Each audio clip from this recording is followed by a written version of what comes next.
E de imediato nós vamos agora abordar a palestra A Inteligência Artificial.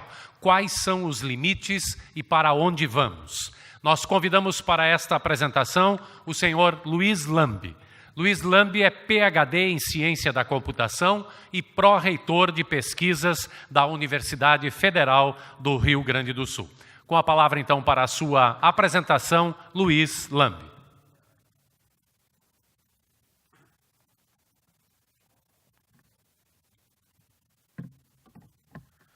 Bom dia a todos. Muito obrigado à organização pelo convite. E depois de a gente ouvir uma pessoa que tem uma oratória muito diferenciada, como Percival, fica difícil a gente competir. Mas tentarei não decepcioná-los. Além do que é um tema que tem uma certa tecnicalidade, eu não sei quantos dos senhores e das senhoras são oriundos da área tecnológica, ou área técnica, mas tentarei passar sobre esses pontos de uma forma bem o mais clara que eu conseguir. Tá? Muito obrigado a todos.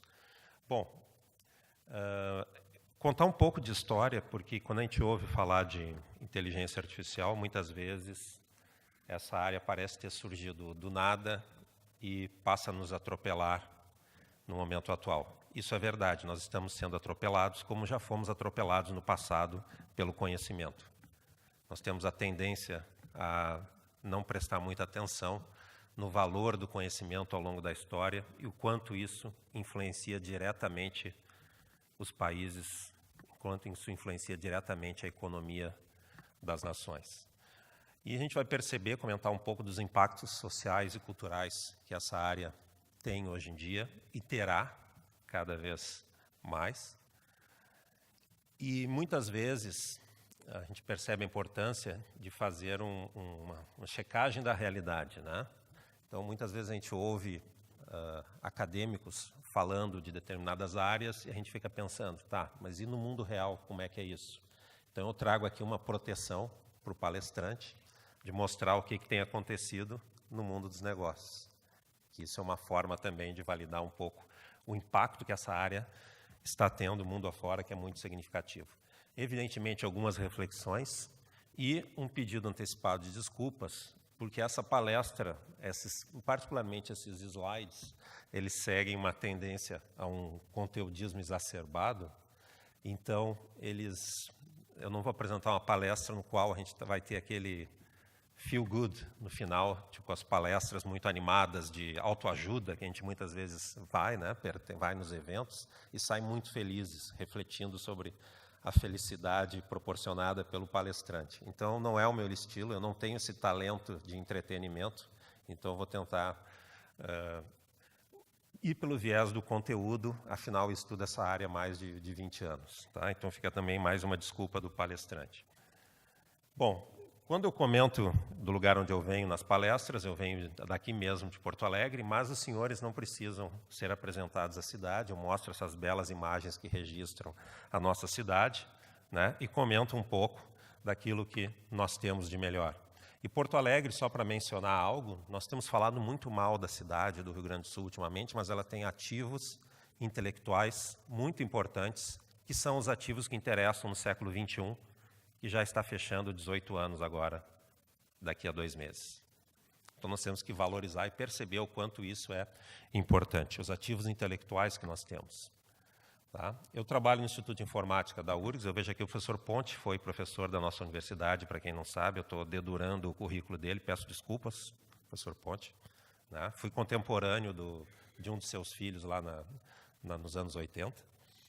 E eu trabalho no Instituto de Informática da URGS. Nós somos uma unidade acadêmica, uma faculdade, né, chamada de Instituto, que tem em torno de 75 professores, com uma formação internacional e um alto índice de pesquisa, atuação, reconhecimento e resultados muito significativos. Nós temos ali alguns prédios históricos da universidade no campus central e embaixo alguns dos laboratórios que nós temos no campus do Vale. E eu falo sempre muito bem das universidades. Eu entendo que existem algumas críticas, mas um dado interessante das universidades, que são instituições, sem dúvida nenhuma, tiveram uma influência direta no mundo moderno. Para vocês terem uma ideia da longevidade dessas instituições, e aqui eu cito exemplos de vários países, para que não tentando me livrar de qualquer viés, certo? E as universidades, por exemplo, elas foram institucionalizadas antes de alguns impérios que, inclusive, já acabaram. A gente fala muito da civilização Inca, e ela surgiu depois e terminou antes, por exemplo, da Universidade de Oxford. Isso é muito significativo, né? Então, para perceber o quanto o valor dessas instituições de conhecimento, o quanto que elas têm na nossa história, na história da humanidade.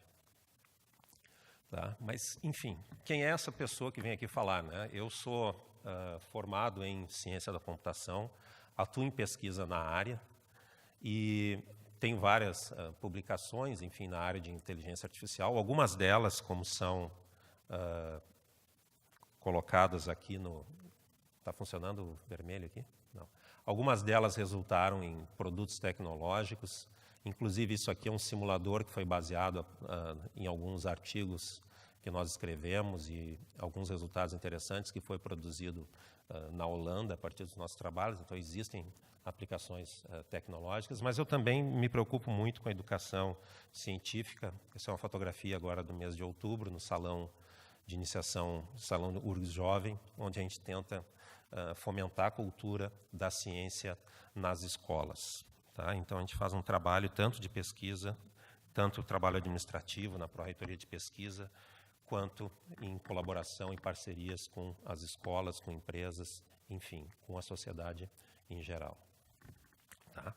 E quando eu falo de inteligência artificial, eu falo em geral para uma plateia mais vinculada à área, uma plateia técnica, mas eu gosto muito de história da humanidade, eu faço algumas conexões históricas, também no sentido de, sendo bem honesto com os senhores, de acordar a plateia de tempos em tempos, né, para o pessoal usar um pouco menos o celular. Aí eu mostro, por exemplo, essa fotografia do poeta Lord Byron, que tem uma conexão interessante com a ciência da computação e com a inteligência artificial.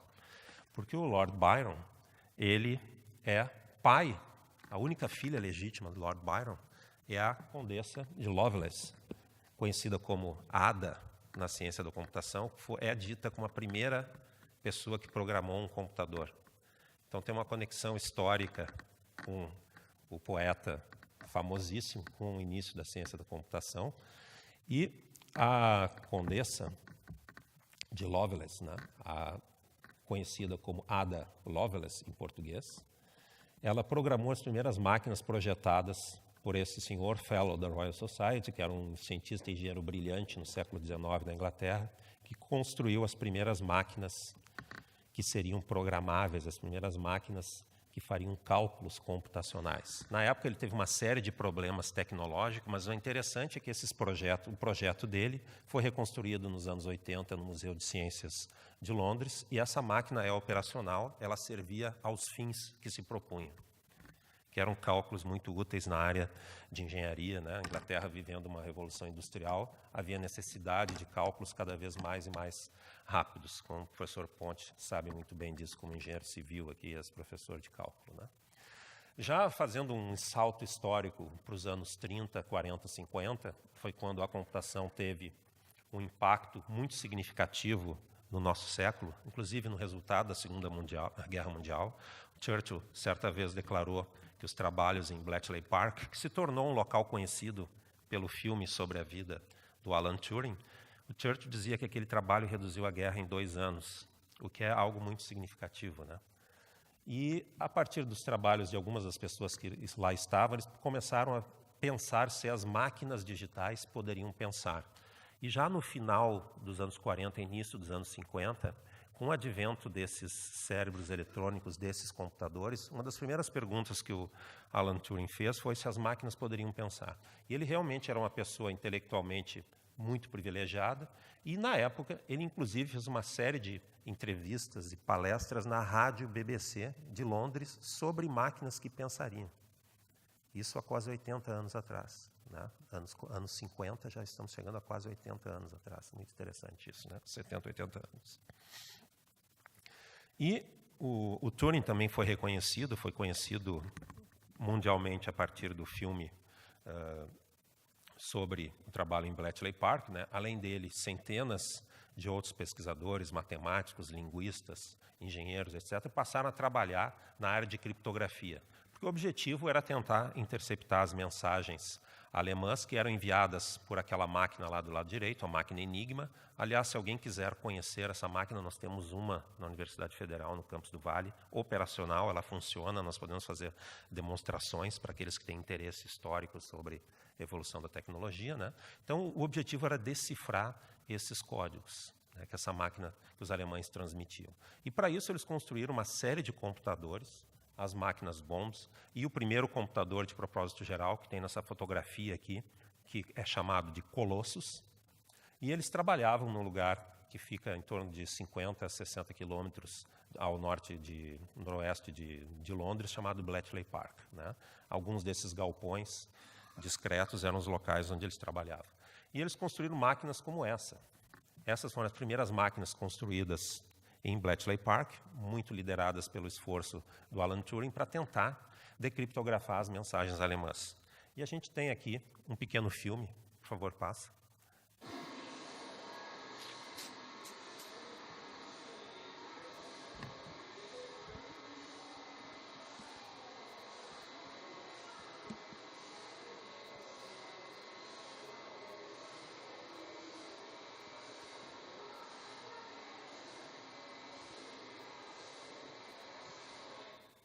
Bom, vocês imaginem trabalhar durante 24 horas por dia, 7 dias por semana, com dezenas de máquinas em volta e tentar, ao mesmo tempo, decriptografar mensagens, desenvolver algoritmos. Enfim, realmente o trabalho dessas pessoas era intelectualmente extremamente estressante. O trabalho intelectual é estressante.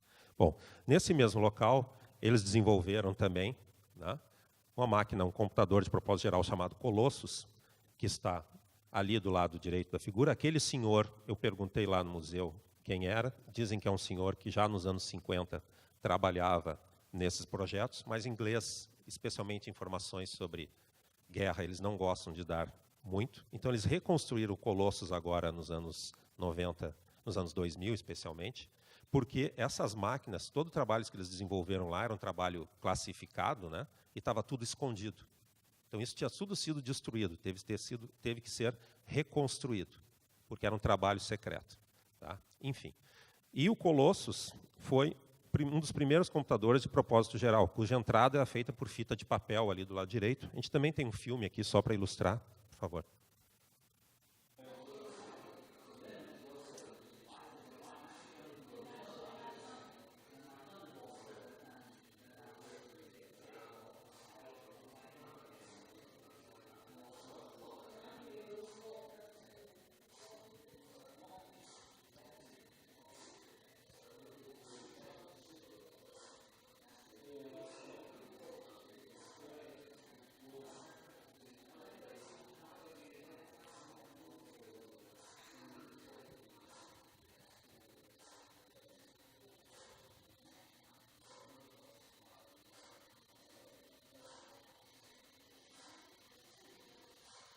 E ali do lado direito nós temos as fitas da entrada do programa. Tá? Pode parar. Bom, enfim, esse cara não entra em inteligência artificial nunca, só fica enrolando as pessoas, mas é bom explicar que já nessa época as pessoas estavam preocupadas e começaram a pensar se essas máquinas um dia poderiam vir a pensar. Tá? Isso é interessante. Bom, passando já para os anos 50, falta pouco tempo para a gente chegar nos dias de hoje, então, nós tivemos uma evolução muito significativa da área. Né? Então, o termo inteligência artificial foi um termo cunhado por esses dois pesquisadores aqui do centro, né, que aparecem. O vermelho não está funcionando. Aí no centro,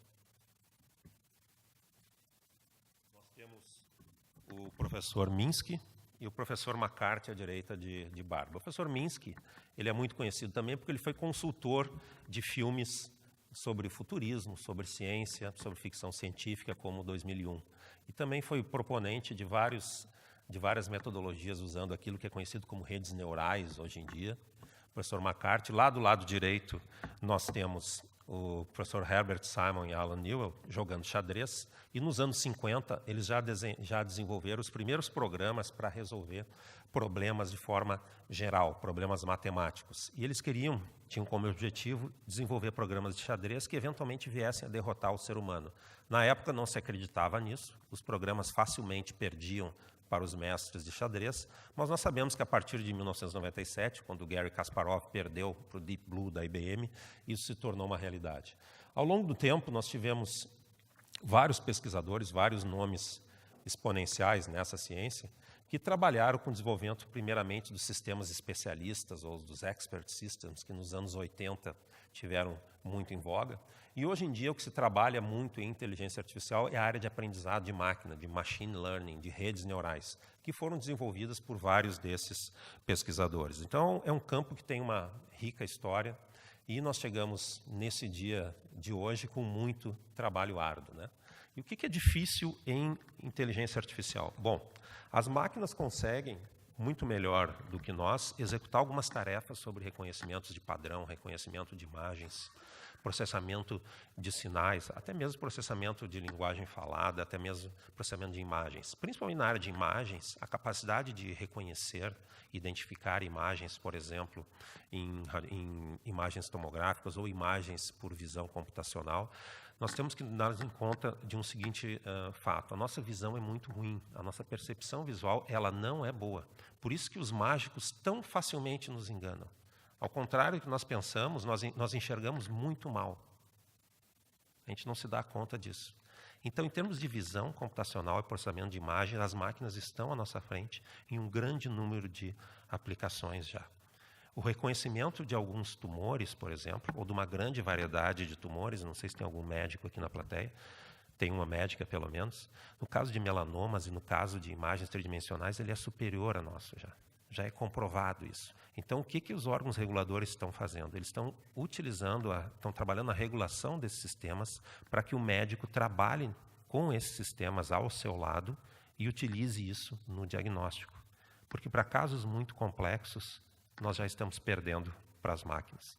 E existem inúmeras outras aplicações. No entanto, existem habilidades cognitivas para os quais as máquinas são inferiores a nós. Por exemplo, nessa fotografia aí de 7 anos atrás, eu sempre uso essa fotografia, minha filha já fica um pouco brava comigo, isso é quando ela tinha 8, 9 meses de idade, não, um pouco mais, 11 meses de idade, ela percebeu que nós escovávamos os dentes dela e ela, com a percepção, né, a cognição, ela aprendeu, né, teve um raciocínio de fazer o mesmo com uma das primeiras bonecas dela e teve a criatividade de desenvolver essa habilidade de imitar pessoas maiores do que ela, né, os computadores também imitam.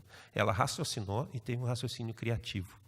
E essa capacidade criativa ainda é um pouco limitada. Então, a parte de raciocínio computacional, ela ainda é limitada e permanece um imenso desafio na área de inteligência artificial.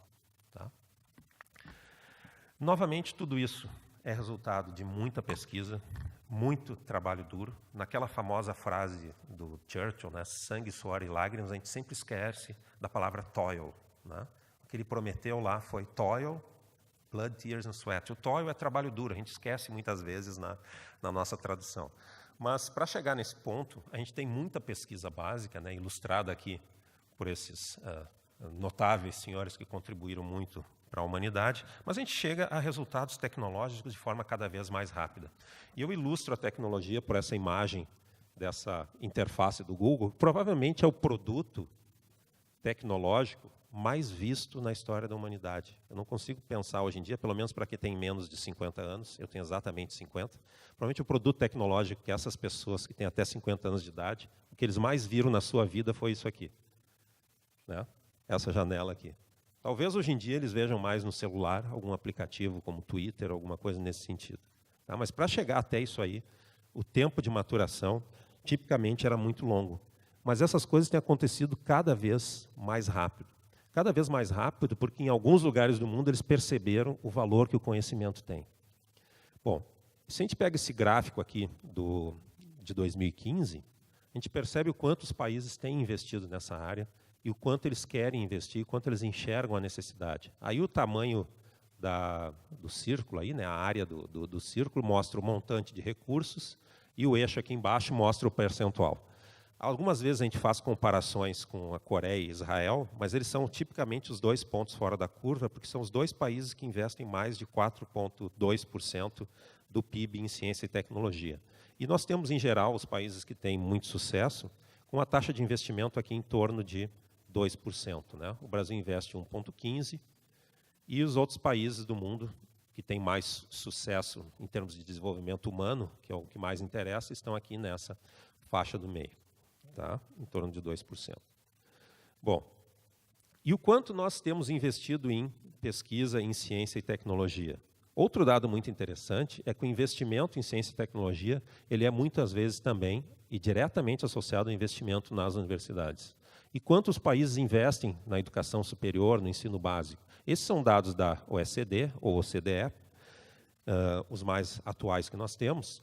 E, no nosso país, nós investimos em torno de 3,3% do investimento público total, isso dá 0,96% do PIB, em ensino superior. Isso é somando todos os recursos públicos, municipais, estaduais, federais.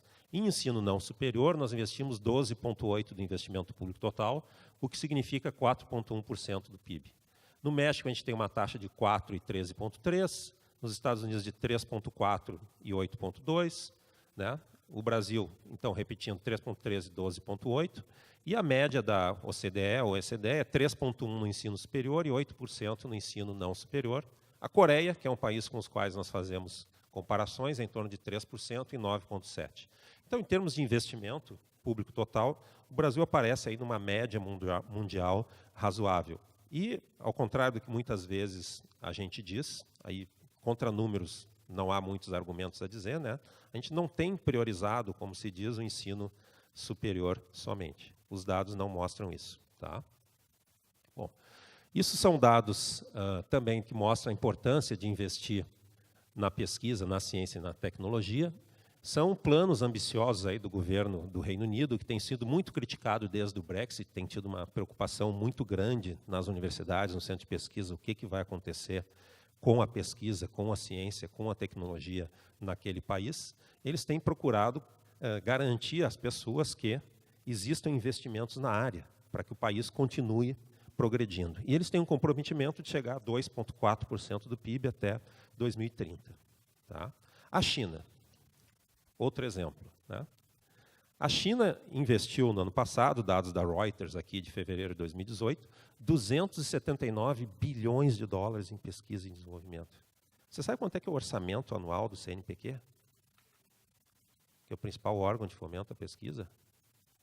Menos de 2 bilhões de reais, dos quais metade é para fazer a máquina andar. Certo?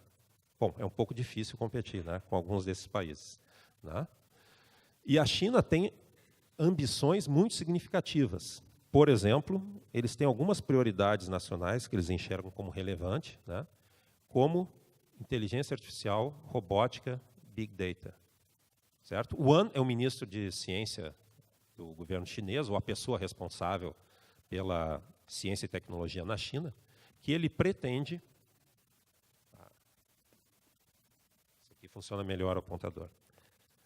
Ele pretende trazer a produção de veículos elétricos para 2 milhões de unidades em 2020, o que dobraria o volume estimado para esse ano. Bom, então a China, ela é, sem dúvida, uma potência, mas nós temos que perceber que vários países do mundo estão tendo essa visão, a visão de que o conhecimento, que a ciência, que a tecnologia produz benefícios diretos para a economia do país, e cada vez mais. Né? Opa, não foi para frente? Esse funciona o apontador, mas não funciona o passador. Vamos voltar.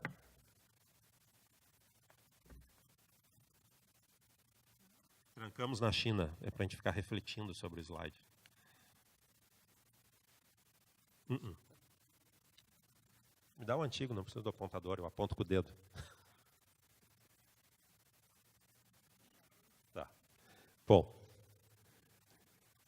e essas produções de intelectuais, essa produção de conhecimento, muitas vezes é associada também à produção de patentes. Porque muitas vezes nós somos criticados dizendo, bom, nós temos que ter uma relação maior com o mercado, produzir mais pesquisas que gerem valor agregado, que gerem riqueza econômica, que gerem conhecimento que chegue à sociedade. Mas se a gente olha, por exemplo, dados de patentes registradas nos Estados Unidos e patentes registradas no Brasil, a gente vê que, de certa forma, as nossas instituições de ensino e pesquisa, elas cumprem um pouco da sua missão quando a gente olha o ranking de patentes que a gente tem registrados no INPI.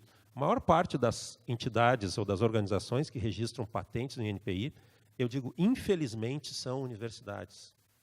Por quê? Porque se a gente compara com o mundo afora, com todos os países do mundo, a gente tem um quadro similar a esse dos Estados Unidos. Esses são dados do Escritório de Patentes e Propriedade Intelectual americano. Lá quem registra patentes são as corporações. Então, a gente ainda falta, para nosso sistema intelectual, nosso sistema de produção intelectual, que grande parte da pesquisa passe para as corporações de uma forma mais rápida, que elas se associem às universidades de uma forma a também elas fazerem o registro da propriedade intelectual. Isso ainda permanece como um grande desafio que nós temos como país. Tá? Bom, enfim, e aqui estamos chegando no que todo esse investimento leva no dia de hoje. Esse slide tem um excesso de imagens, né? Ao contrário dos slides das palestras das pessoas que conseguem palestrar para um grande número de pessoas, ao contrário de um palestrante técnico, né? Ele tem justamente para lembrar e para mostrar o impacto que essa área está tendo sobre a vida das pessoas. Se no passado inteligência artificial era título de filme de ficção científica do Steven Spielberg, hoje em dia nós chegamos nos grandes veículos de imprensa, como CNN, New York Times, Guardian, ou seja, os veículos da imprensa mundial já reportam dia a dia aquilo que tem acontecido na área. Eu passei nos últimos tempos, para entender também, de certa forma, como funciona a nossa realidade, eu passei a assistir um pouco mais de televisão, tá? Para entender um pouco mais da nossa realidade nacional. E outro dia eu estava esperando o Jornal Nacional e um anúncio dizia o seguinte, Bia, conheça a inteligência artificial do Bradesco. Vocês já viram esse anúncio? Patrocina o Jornal Nacional. Um outro veículo, uma empresa de carros, não lembro qual era a montadora, tem um veículo que está anunciando o nosso computador de bordo cognitivo. Qual foi o carro que anunciou isso? Vocês lembram de ter visto? Da Volkswagen, certo? Então, isso está chegando no imaginário popular, inclusive no Brasil. Então, realmente é uma área que vai nos impactar. E eu faço um paralelo dizendo que esse momento que a gente está vivendo, ele pode ser similar ou ainda mais impactante que foi o momento do surgimento da web. Em torno de 93, 94, muito embora a tecnologia tenha sido desenvolvida desde 89, começaram a surgir os primeiros sítios, né, de hospedagem, as primeiras web pages no Brasil. E mundo afora, as pessoas começaram a dizer, olha, vamos gerar riqueza com isso aqui. Por exemplo, comércio eletrônico. E eu nunca me esqueci, porque lá em 93, 94, eu li alguns artigos, e eu lembro de um artigo até hoje que dizia o seguinte, comércio eletrônico é um sonho que nunca será realidade. O ser humano jamais vai comprar algo pela internet. Bom, aí está a Amazon, depois eu mostro outros gráficos aterrorizantes sobre comércio eletrônico para nos desmentir, né? E hoje em dia, o que a gente percebe é um ponto de inflexão similar, porque a gente tem investimentos das grandes corporações nessa área. Tá?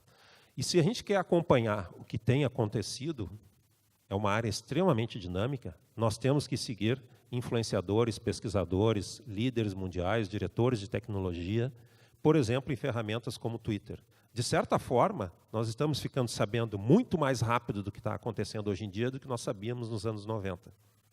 Tá? Porque a própria tecnologia, a própria web nos proporcionou isso, ironicamente. Né?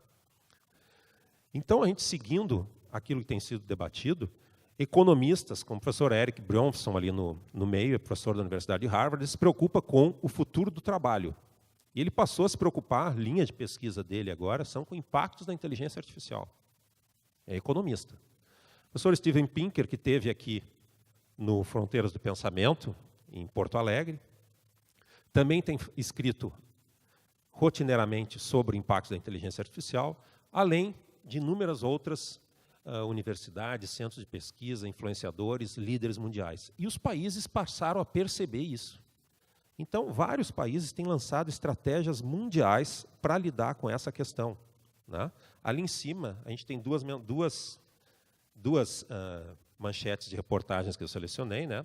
A França lançou um fundo, né? Um programa de 1,8 bilhão de inteligência artificial para competir com os Estados Unidos e a China.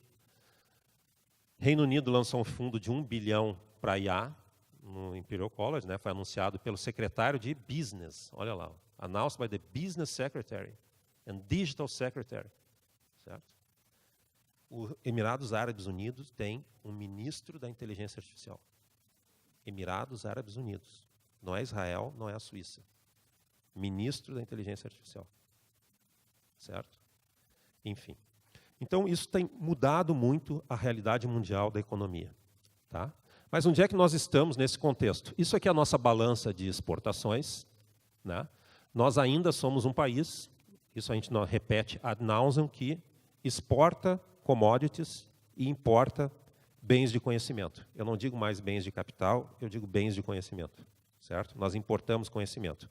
Porque o que nos preocupa é quando a gente olha comparações como países como Israel, eles têm uma produção de rosa e azul. Rosa e azul aqui nesse mapa é aquilo que tem muito conhecimento agregado. Tá?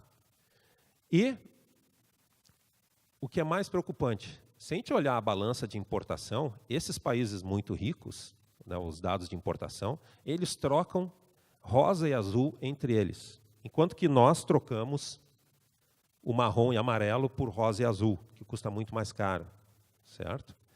E o que a gente percebe aqui é que são bens que têm um altíssimo capital intelectual agregado à sua produção. E o que mais? O que a gente pode dizer aqui? Quantos diamantes tem no solo de Israel? Alguém que é especialista na área? Provavelmente muito perto de zero. O que eles fazem com os diamantes? Eles adicionam conhecimento, né? Lapidação, enfim, tudo aquilo. E depois mandam para a Holanda vender, certo? Eles adicionam conhecimento e o holandês comercializa. Claro que eu estou fazendo uma simplificação, evidentemente, né? Eu estou simplificando, mas dá para entender. Tá? Enfim. E se a gente analisa rankings de complexidade econômica, isso é um ranking que se refere principalmente a produtos industriais, não leva em conta a área de software. Tá? Atualmente, nós somos o 47º país de maior complexidade econômica do mundo. Mas nós já fomos o 28º em 1995. Certo? Ou seja, estamos adicionando conhecimento à nossa produção, manufatura, indústria, numa velocidade menor do que vários outros países estão adicionando em termos de conhecimento. Tá? E o que nos preocupa também? Se a gente olha aqui os produtos de alta complexidade econômica, nós percebemos equipamentos para laboratórios, materiais de alta complexidade, né? Inclusive o número 2 é muito interessante, horsehair, né? O cabelo de cavalo, entre aspas, a crina do cavalo, porque aquilo tem um valor comercial de alto nível, muito conhecimento tem que ser adicionado àquilo, por exemplo, para aquilo virar uma corda de violino ou outras aplicações industriais que existem. Mas se a gente olha aqui, é quase tudo instrumentação de indústria e manufatura altamente sofisticada, os produtos mais sofisticados. Tá? Nós praticamente não produzimos nenhum desses. E se a gente olha os produtos de baixa complexidade de conhecimento, aqui no ranking, vocês conseguem ler o que está escrito? Não? Então eu vou ler. Tá? Eu vou ler o que está na posição 1234. Borracha natural. 1235. Nióbio. Alguém já ouviu falar de nióbio? Tá? Nióbio. Colúmbio, tantalium, vanadium, zircônio, etc. Perucas e por aí vai. Estanho. Aí tem outras coisas como coconuts, né? Coco, algodão, mandioca, por aí vai. Enfim. Tá? Ou seja, o que interessa hoje em dia, inclusive para a indústria, é aquilo que tem conhecimento agregado. E muitas vezes nós, inclusive, fazemos defesa, uma árdua defesa de alguns das nossas riquezas naturais. Se nós não adicionarmos conhecimento a elas, pouco elas valerão. Né? Se fazia uma brincadeira, entre aspas, o pessoal da indústria eletrônica, que dizia, para eu importar um microcontrolador, que é um circuitinho extremamente simples, que um aluno aprende no terceiro, quarto semestre de engenharia eletrônica, eu preciso exportar não sei quantas toneladas de ferro. Enfim, tá? Bom, então esse é o mundo e cada vez mais o que vale são cérebros, né? Nós temos ali essa realidade mundial. Em 1997, a IBM desenvolveu um computador, um supercomputador à época, né? Hoje não seria mais um supercomputador, chamado Deep Blue, programado para ganhar estratégias de xadrez e, finalmente, derrotou o campeão mundial, o Garry Kasparov. Ali nós temos a imagem do Kasparov segurando a cabeça, desolado pela derrota, né? E as pessoas surpresas na plateia com o resultado do jogo. Certo? Isso foi uma derrota. À época se dizia, não, isso não é inteligência artificial, isso é só um programa muito bem elaborado, com força bruta, etc. Mas isso foi evoluindo, né? Hoje em dia, nós temos programas desenvolvidos por uma empresa chamada DeepMind, uma empresa de Londres, que a Google pagou apenas 400 milhões de libras pelos cérebros que ela tem. Ela não tem mais nada, além de mesas, cadeiras e pessoas. Não tem nenhum insumo, não tem nada no subsolo, certo? Só cérebros e pessoas muito educadas. E a Google pagou 400 milhões de dólares por essa empresa. Ela desenvolveu um programa de xadrez que aprende consigo mesmo e ganha de todos os melhores programas de xadrez do mundo e de outros jogos, sem nenhuma intervenção humana. Ela não precisa mais nem aprender com o ser humano. E nenhum mestre de xadrez tem qualquer chance contra esses programas hoje em dia. Nenhuma chance de ganhar deles. Certo? Então, a gente saiu dessas dúvidas durante 50 anos, que os programas eram força bruta, e hoje em dia programas que simplesmente desprezam o nosso conhecimento. Né? Isso tem levado a impactos muito significativos. Nós tivemos preocupações do Elon Musk, do Bill Gates, Stephen Hawking, que são celebridades mundiais, que mostraram grandes preocupações sobre o quanto a inteligência artificial vai impactar a nossa própria sobrevivência na Terra. Claro, há inclusive previsões alarmistas. Certo? Nós sabemos que que essa área de ciência da computação tem afetado a vida em todos os seus aspectos. Aqui do lado esquerdo de vocês, do meu lado direito, a gente tem o presidente francês, Macron, que foi afetado pela tecnologia durante as eleições. Várias eleições têm sido, né? Se não todas, mundo afora, têm sido influenciadas por isso. E o Macron já, né, parece tipicamente um discurso francês aqui, né, para quem presta atenção na cultura francesa, né, ele ataca justamente o ataque que ele recebeu de hackers na sua campanha aqui, ao longo do ano de 2016, se eu não me engano, que foi a eleição francesa. E nós temos realidades como essa. JP Morgan. JP Morgan é um banco. Não é? Isso aqui é um stand de recrutamento da JP Morgan. Olhem o que está escrito ali. Vou dizer o que está escrito ali. Robótica, Game Theory, teoria dos jogos. Cyber Security, Deep Learning, Bayesian Modeling, Time Series Analysis, Machine Learning, Virtual Agents, Agile. Tem alguma palavra que tem a ver com banco ou setor financeiro aí? Tem um caractere ali, o cifrão. O cifrão. 10,8 bilhões em tech investment. Então, os banqueiros do futuro são essas pessoas aí. São essas pessoas aí. Isso aqui não foi uma fotografia que eu tirei de uma página. Eu tirei essa fotografia, esperei um momento que estava vazio o stand, justamente para mostrar. Não precisa mais nem de pessoas para rodar um banco. Qual foi a última vez que vocês entraram numa agência bancária? Eu vou uma vez por ano, para fazer o cadastro de novo. Só não mando por e-mail porque eles me pedem para ir lá para assinar não sei o quê.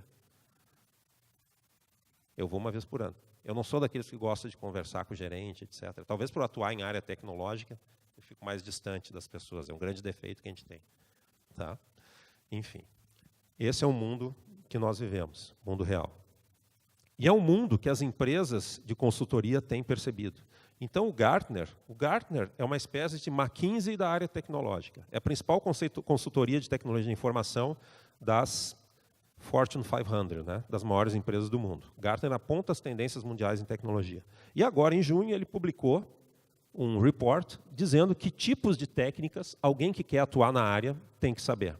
E ele se reportou a um livro clássico da área de inteligência artificial, do professor Stuart Russell e Peter Norvig, dizendo o que as pessoas têm que saber do ponto de vista técnico. E não é uma área de muito fácil entrada. Aqui está o livro, né? Fotografia do livro, de mais de 1000 páginas, que é o conhecimento básico, o primeiro curso de inteligência artificial que as pessoas têm que fazer na área. Fazer para entender e compreender aquilo que está acontecendo. Então, o que a gente percebe é que, para entrar no mundo de negócios nessa área, o conhecimento técnico tem que ser muito aprofundado. Certo? Aí vem a necessidade de uma educação extremamente sofisticada, uma educação com fortíssima base científica, matemática, lógica, para que a gente possa sobreviver nesse mundo. Em alguns países, as crianças estão aprendendo ciência da computação a partir dos 4, 5 anos de idade. Todas. Todas. Não são algumas escolas selecionadas, em todas. O Reino Unido está fazendo isso, a partir dos 5 anos de idade. Todas. E não é aula de Word, Excel e aplicativo. Certo? É aula de ciência da computação. É diferente. Né? Então, para entrar nessa área, é algo extremamente... exige um grande conhecimento técnico. Né? Aqui a gente tem os artigos científicos que levam a todo esse desenvolvimento. Tá? E isso leva... toda a sofisticação do conhecimento tem sido reconhecida como valor econômico. Se a gente analisa as 10 maiores empresas por valor de mercado hoje em dia, o que preocupa ali não é só que elas são de tecnologia. O que me preocupa como país é que 9 das 10, não tem nenhum insumo físico. O que tem a Apple, a Amazon, a Alphabet, que é a Google, Microsoft, Facebook, Tencent, 2 chinesas, Alibaba, JP Morgan Chase? Elas têm cérebros como patrimônio. Mais nada além disso. Antigamente, essa lista era dominada pelas petroleiras, se a gente olha essa lista de 50 anos atrás, e hoje a única que está entre as 10 é ExxonMobil, que eles dizem que logo, logo vai estar lá pelo 30º, em menos de 20 anos. Tá? E essas são tendências mundiais daquilo que tem valor econômico muito significativo. É tudo muito sofisticado.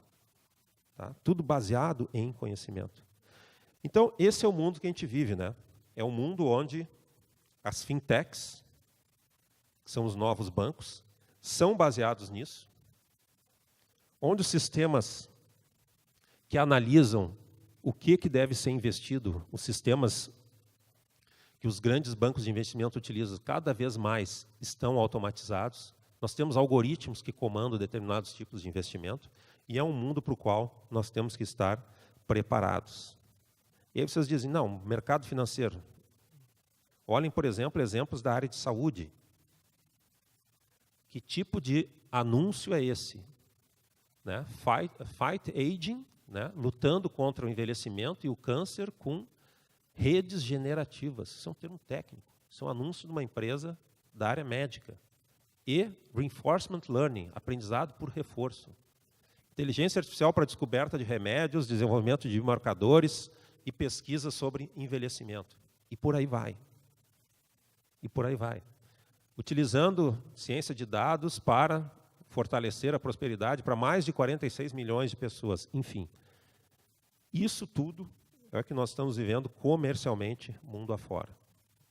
Bom, isso gera uma daquelas grandes preocupações que aí sim nós temos ouvido muito, é onde nós vamos ficar.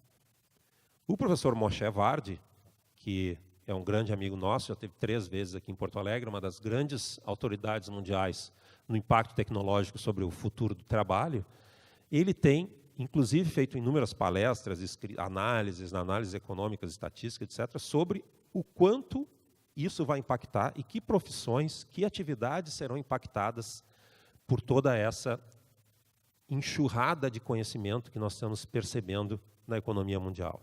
O que vai acontecer, por exemplo, nos Estados Unidos? Eu trago dados americanos, porque isso, de certa forma, esse mapa se relaciona com um evento recente aqui. Se a gente analisa os estados americanos, em 29 dos 50 estados, a profissão, o walk of life, né, como eles dizem, a profissão estatisticamente mais comum é truck driver. É uma das profissões que corre mais risco de automação, de redução. Né? E várias outras profissões que não são necessariamente vinculadas ao conhecimento. O que acontece com customer service com retail clerk, né, que são atendentes de lojas e por aí vai. O que acontece com essas pessoas no mundo da automação?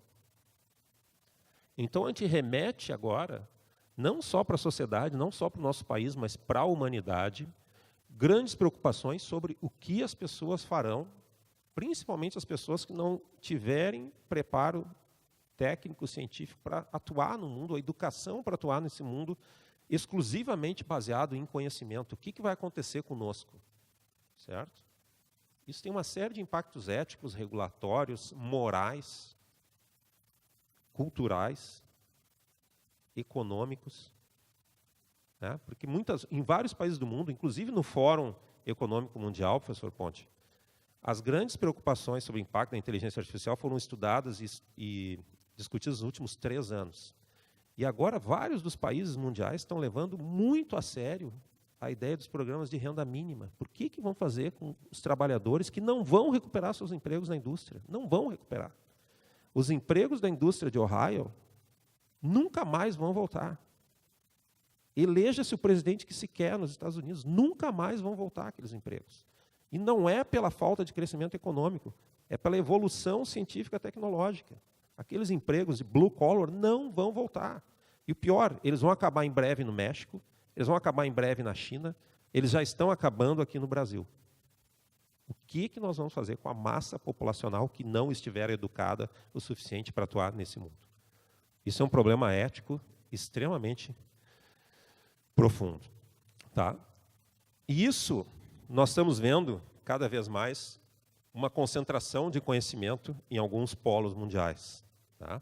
Esse é um relatório também da McKinsey, do Instituto Global da McKinsey, publicado aqui em 2018, que o título é, né, Inteligência Artificial, a próxima fronteira digital. E ele analisa locais onde você tem grandes parcerias, onde você tem um ecossistema que propicia inovações nessas áreas. E ele identificou alguns hubs mundiais, na verdade, identificou os principais hubs mundiais, que são Vale do Silício, Nova York, Boston, Londres, Beijing, né, e Shenzhen. E se a gente analisa o que esses hubs mundiais têm, são basicamente 3 indicadores, ou 3 requisitos, ou 3 predicados. Né? Nós temos universidades de altíssimo nível, para formar pessoas muito capacitadas, capital de investimento, que chamam de venture capital, e o ambiente para integração de negócios, para colaboração entre universidade, sociedade, empreendedores, sociedade, muito propício. Né? Muito propício. Então, a gente tem que lutar, a gente tem que trabalhar para que tenha um ambiente como esse. Se a gente analisar o que diz no texto, né, Boston fala ali, né, MIT fala Capital, uma grande história de cooperação entre ciência e indústria. Primeiro requisito ali. Tá? E por aí vai. Né? E esse conhecimento é sofisticado. Esse mesmo report da McKinsey, ele mostra que tipos de tecnologias, que tipos de técnicas de inteligência artificial têm maior probabilidade de serem aplicadas na indústria, entre aspas, em atividades econômicas, né, à medida que a cor fica mais escura. E, ao contrário, certas vezes, do que ocorria ao longo da história, as técnicas mais sofisticadas, que são as que estão no topo ali desse quadrilátero, são as técnicas que ainda são técnicas de pesquisa e que mostram o quanto a ciência cada vez mais chega de forma acelerada em produtos. Ou seja, essa transferência de conhecimento entre a pesquisa básica, entre a ciência fundamental e o mercado, e as empresas, e os empreendedores, e o ecossistema de inovação, ela cada vez mais é acelerada. E cada vez mais esse valor da pesquisa científica se torna mais tangível. Mais tangível, porque esses tópicos aí eram tópicos de pesquisa até alguns anos atrás. E hoje eles chegam de forma mais rápida ao mercado. Né? Enfim. Bom, aí vem outra incursão, talvez histórica. Esse livro é muito interessante, né? Um livro que se tornou um best-seller, inclusive aqui no Brasil, que mostra a evolução da humanidade. E dos pontos que eu acho muito interessante é o papel da cognição e do conhecimento que o Harari aborda. Né?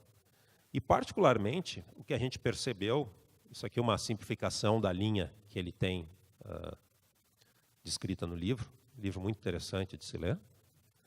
E ele mostra que, a partir dos últimos 500 anos, com a Revolução Científica, que deu também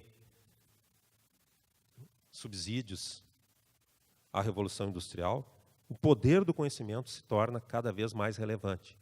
E alguns perceberam isso um pouco antes. Até o século XVI, a Inglaterra era uma potência minoritária em relação à Espanha e França, né?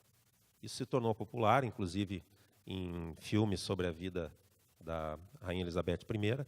E a Rainha Elizabeth I, por contingências históricas ou não, ou outros fatores, ela tinha um conjunto de assessores que participavam da corte que eram muito capacitados. E ela teve a sorte, ou a Inglaterra teve a sorte, de ter entre esses líderes altamente influentes, o Francis Bacon, que foi o proponente do método científico. Então, era uma pessoa que via a importância do conhecimento e estava muito próximo ao poder. E, a partir do método científico, nós tivemos uma verdadeira revolução científica nos últimos 400, 500 anos. E isso foi percebido, sim, também por essas lideranças que esse país tinha na época, tá? Eu sempre conto uma história, de certa forma, curiosa, é que o próprio Bacon, Francis Bacon, não o artista que nós temos hoje em dia, né, ele criou um método de cifragem de textos que era um método binário, né? Interessante isso. Faz uma pequena relação com a área de computação também, para cifrar determinados escritos que ele produzia que não poderiam ser publicados, tá? Então, conhecimento é poder. Esse aforismo é atribuído a ele em 1597. Tá? Isso é muito interessante perceber. Da outra forma, outros líderes mais recentes perceberam que, para executar grandes projetos de nação, grandes projetos de país, como John Kennedy, era necessário agregar um enorme conjunto de pessoas de alta especialização. Tá? Então, o que aconteceu no final dos anos 50? No final dos anos 50, a União Soviética primeiro colocou um satélite no espaço. Depois colocaram um cachorro no espaço. Depois colocaram um homem no espaço. Aí o Kennedy olhou, acordou e disse, para aí um pouquinho. Alguma coisa está acontecendo aqui. Aí ele pôs um desafio à nação, que era de colocar um homem à Lua. E isso foi um desafio científico e tecnológico, tanto que a computação se beneficiou e contribuiu diretamente para esse esforço que eles fizeram, né, em menos de uma década, de colocar um homem à Lua. Isso é um projeto muito interessante, né? Em torno de 8 anos, eles conseguiram cumprir o objetivo, entre 61 e 69, né, até o fim da década, terem que cumprir o objetivo. Isso sempre me lembra, de certa forma, desculpem a brincadeira aqui, eu não quero, de nenhuma forma, melindrar ou agredir ninguém, sempre me lembra do nosso projeto da Orla do Guaíba, que não precisava vencer a gravidade e demorou uns 30 anos para sair do papel. Talvez a gente pudesse botar um desafio para Porto Alegre, terminar a Orla do Guaíba até o final da década. Faltam 5 minutos. Não sei qual década. Né? Então, revisar. Enfim, o homem na Lua em 8 anos, com computadores que não tinham a memória desse celular. Né? E talvez a Orla do Guaíba em 30 anos. Não sei, 3 décadas talvez seja um bom prazo para a gente terminar. Desculpe a brincadeira, eu sou natural de Porto Alegre também. Tá? Bom, esse é o mundo que vivemos. E é um mundo muito ágil. Quando eu brinco com as crianças, certa vez, eu mostro, olha, em 2012 se dizia que a timeline do Facebook seria uma inovação. Eu nem lembrava mais que o Facebook um dia não teve timeline. Vocês lembravam disso? Quem é que usa Facebook aqui? Levanta o braço. Vocês sabiam que um dia não teve timeline no Facebook? Eu não sabia. Isso aconteceu. Enfim, essas eram as inovações de 2012 em diversas áreas. Crowdfunding. Crowdfunding era uma inovação em 2012. Olha ali. MIT Technology Review. Não sou eu dizendo. Pois, parece que foi depois de 1970, né? Crowdfunding, uma coisa tão velha. Tá? Seria uma grande inovação. Tá? Bom, e alguns acordaram. Tá? Alguns acordaram. Eu tenho só 5 minutos, agora vem a parte de defesa da área. De defesa, na verdade, do nosso país. Algumas pessoas, grandes lideranças, acordaram para essa realidade mundial e definiram estratégias nacionais de inteligência artificial. Tá? De novo, eu acredito que a gente está vivendo um ponto de inflexão similar ao do surgimento da web. Nós não demos a importância adequada para isso há 25 anos atrás.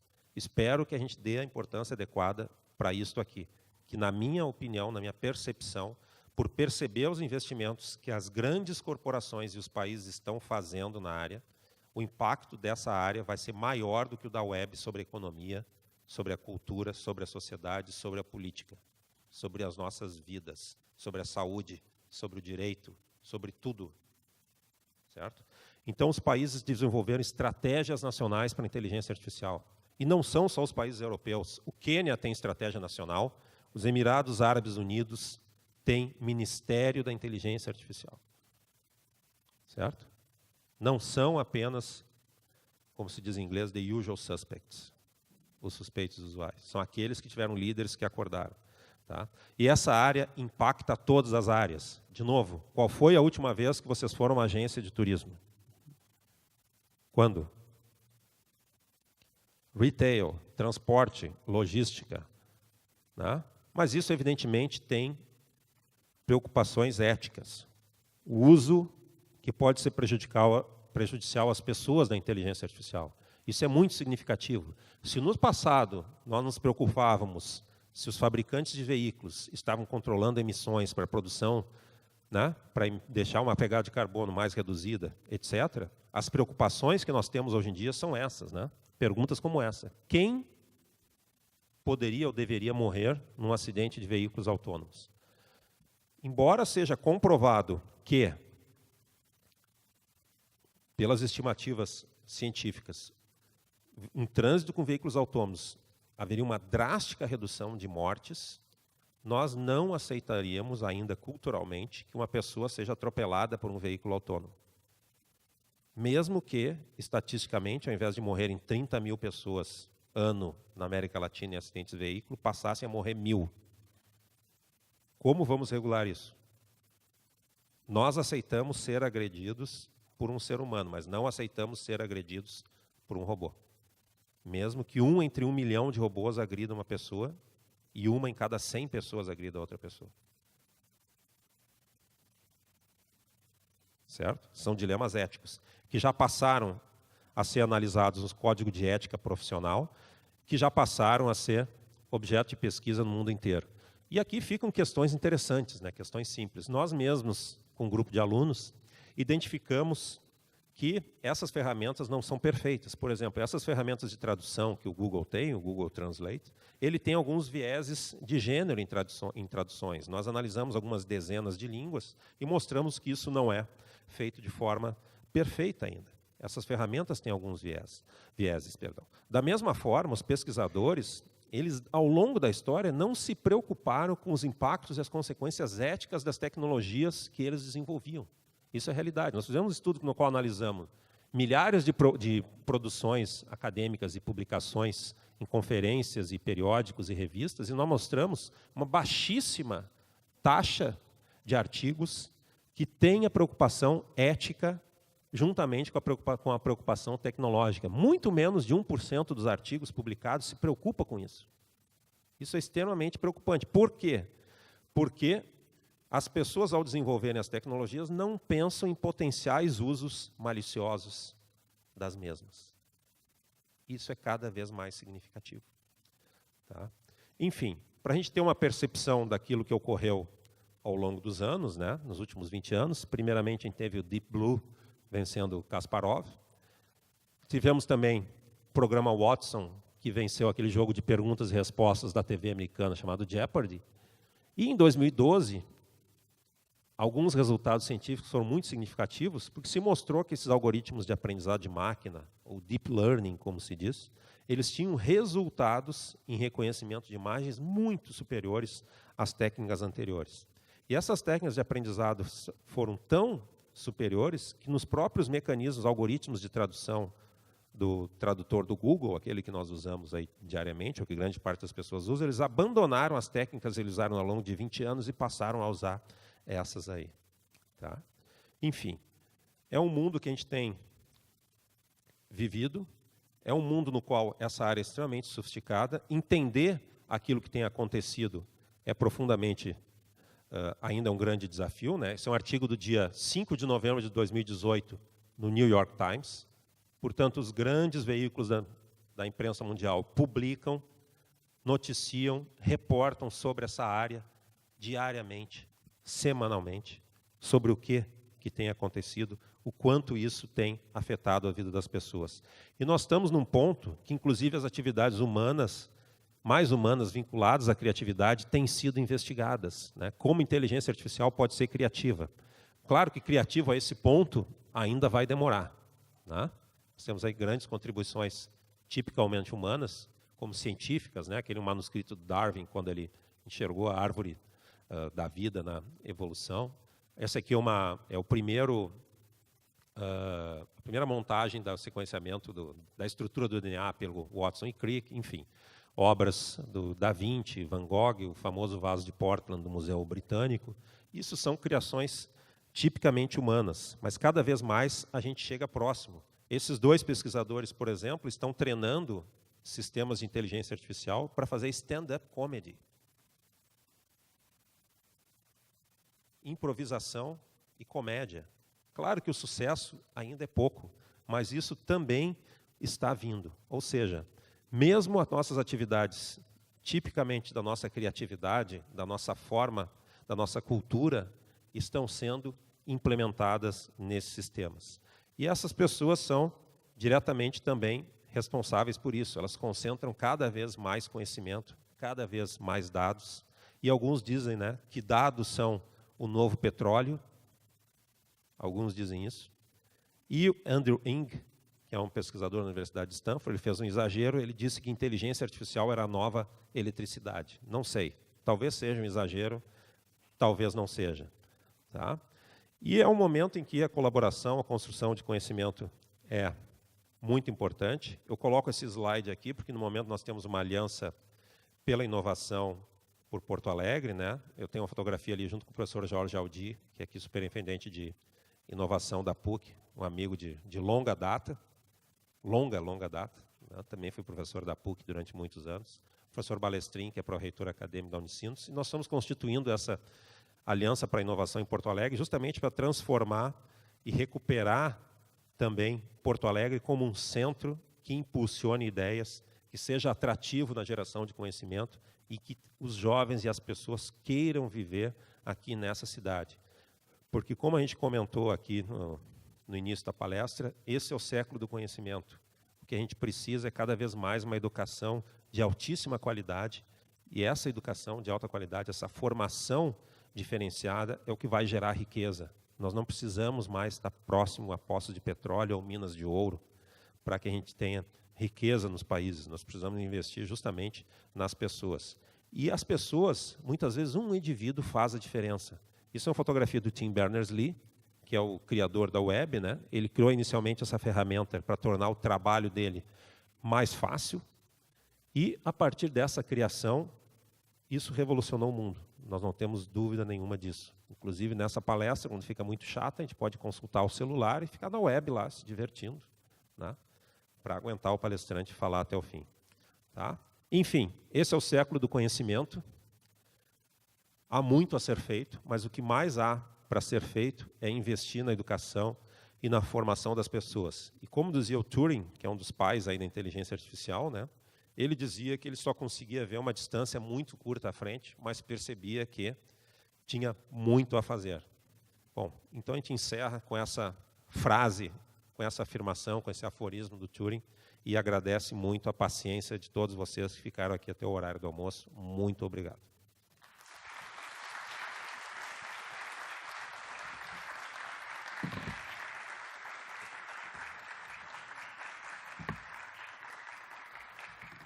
Nós agradecemos a presença e contribuição para o Fórum ADCE para a Sustentabilidade, de Luiz Lambe. Em função do adiantado da hora, nós temos espaço para uma pergunta apenas. Aqui na frente.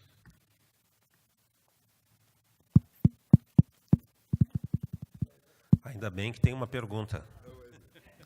Ainda bem que tem uma pergunta. O ruim, deixa eu fazer uma brincadeira, o ruim de tu dar aula há muito tempo é que em 5 minutos tu já percebe quem não está mais afim. Mesmo que os caras estejam olhando para ti e rindo. A experiência é uma coisa ruim, né, professor Ponte? A gente percebe muito rápido as coisas. Eu preferia não ter experiência. Agradeço aí, professor Lambi. Não está funcionando? Alô? A minha. Agradeço aí a sua palestra. Minha pergunta é rápida. Na questão da inteligência artificial, eu vejo aí que as empresas quem está trabalhando nesse segmento, estão destinando uma parcela interessante na questão da ética na programação da inteligência artificial. Como é que o senhor está vendo aí, se tem algum exemplo, alguma iniciativa nisso aí, que é algo assim que eu acho que, quanto a inteligência artificial vai se aproximando da inteligência humana, e isso os computadores não entendem o que é a ética. Então, como é que se está programando a ética nisso aí? Perfeito. É uma grande preocupação. As grandes empresas de tecnologia criaram, inclusive, associação para normatização do uso ético.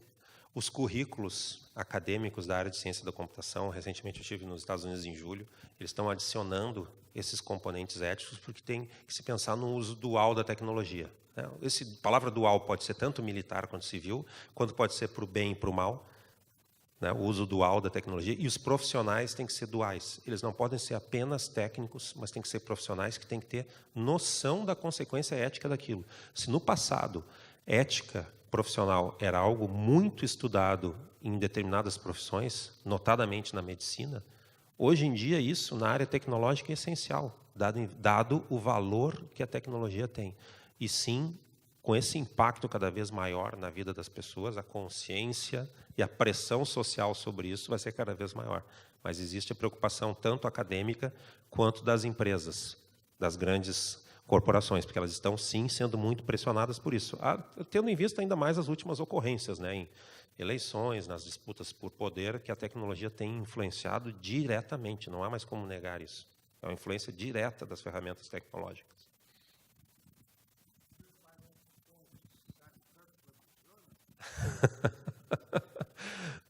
Não sei, professor. Nós vamos agradecer mais uma vez, então, a Luiz Lambi por sua presença e contribuição para o Fórum ADCE para Sustentabilidade. Muito obrigado.